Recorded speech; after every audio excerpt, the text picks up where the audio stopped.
Hello. हा लेले काका. नाही नाही, मी नेमकं घरी नाही आत्ता. हा हा हा. आलात का तुम्ही? अरे झालं काय, मी गेलो होतो 3 मित्रांना भेटायला. त्यांच्या घरी गेल्यानंतर त्यांना बाहेर जायची 3 कामं आठवली, म्हणून तुला 3 वेळा फोन करून डायरेक्ट पकडावं म्हणलं. बसा या. लोकांना आजकाल माणसं नकोच असतात. मी पण निघालच आहे बाहेर. नाही तू जाऊ शकतोस. पण तुम्ही माझ्या घरी एकटे कसे बसणार? माझ्या घरी बसतो तसाच. नको नको, मी पण बसतो.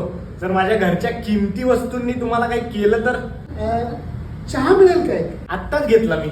अरे मग माझ्यासाठी टाकशील तेव्हा परत घे. नाही, आता मी शेवटचा चहा घेतला, सोडला. हरकत नाही, कॉफी टाक. कॉफी घरात नाहीये. मग एक काम कर, जा सरबत घेऊन ये. जा जा जा, सरबत घेऊन ये. सरबत. अरे काय सरबत कुठे आहे? तुम्हीच म्हणालात ना घेऊन या म्हणून, घेऊन आलो. झळा उन्हाचा झे